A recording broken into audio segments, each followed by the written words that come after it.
વડોદરા શહેરમાં SC, ST અને OBC સમાજ દ્વારા વિવિધ પડતર માંગણીઓને લઈને જનાક્રોશ રેલીનું આયોજન કરવામાં આવ્યું। વડોદરા શહેરમાં આજે એસસી, એસટી અને ઓબીસી સમાજ દ્વારા વિવિધ પડતર માંગણીઓ અને અન્યાયી કાયદાઓ સામે વિરોધ પ્રદર્શન કર્યું હતું। ડૉક્ટર બાબા સાહેબ આંબેડકર ભવન અલકાપુરી ખાતેથી એક વિશાળ જન આક્રોશ રેલી યોજવામાં આવી હતી, જે રેસકોર્સ સ્થિત બાબા સાહેબની પ્રતિમા થઈને કલેક્ટર કચેરી સુધી પહોંચી હતી। રેલીના આગેવાનોએ જણાવ્યું હતું કે યુજીસીના 50 થી 60 વર્ષ જૂના કેટલાક કાયદાઓને કારણે વિદ્યાર્થીઓને અન્યાય થઈ રહ્યો છે। રોહિત વેમુલા અને પાયલ તડવી જેવા તેજસ્વી વિદ્યાર્થીઓના આત્મહત્યાના કિસ્સાઓનો ઉલ્લેખ કરી શિક્ષણ ક્ષેત્રે સમાન હકની માંગ કરવામાં આવી હતી। ભારતની આઝાદીના આટલા વર્ષો પછી પણ એસસી, એસટી અને ઓબીસી સમાજ પર થતા અત્યાચારો અટકાવતા નથી, તે અંગે રોષ વ્યક્ત કરવામાં આવ્યો હતો। જો ફેબ્રુઆરી મહિનામાં તેમની માંગણીઓને સંતોષવામાં નહીં આવે તો આગામી 5મી માર્ચના રોજ વડોદરા જિલ્લામાં હજારોની સંખ્યામાં લોકો એકઠા થઈ વિવિધ સંગઠનો સાથે મળીને ઉગ્ર આંદોલન કરશે તેવી ચીમકી આપવામાં આવી છે। રેલીના અંતે કલેક્ટરને આવેદનપત્ર આપીને સરકાર સુધી આ પ્રશ્નો પહોંચાડવા માટે રજૂઆત કરવામાં આવી છે। અત્યારે જન આક્રોશ રેલીનું આયોજન કરવામાં આવ્યું છે। ડૉક્ટર બાબા સાહેબ આંબેડકર ભવન અલકાપુરી ખાતેથી રેસકોર્સ બાબા સાહેબના સ્ટેચ્યુથી લઈ અને કલેક્ટર ઓફિસ જવાના છે।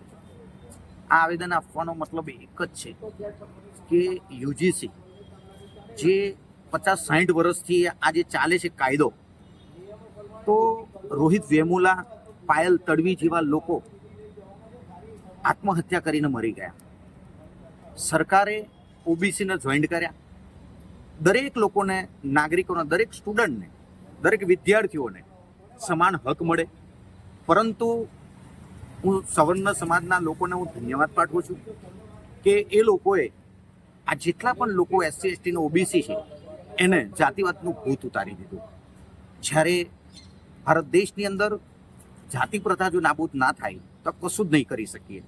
તો આ જે પોતે કહેવાતા કે અમે આ જાતિના છે કે આ જાતિના છે, જે હજારોની સંખ્યાની અંદર બાંટી દીધા છે, પરંતુ હજુ પણ ભારત દેશ આટલા વર્ષોથી આઝાદ થયો છે છતાં પણ એસસી, એસટી અને ઓબીસીના અત્યાચારો હજુ પણ રોકાતા નથી। અને આ લોકો જ્યારે રોડ પર આવી ગયા 15% લોકો, અને કોર્ટે જે નિર્ણય આપ્યો છે એ અમે એને નકારીએ છીએ, અને અમને કોર્ટ ઉપર પૂરેપૂરો ભરોસો છે કે અત્યારે અમારા સમાજના બધા જ લોકો દેશની અંદર નીકળી પડ્યા છે।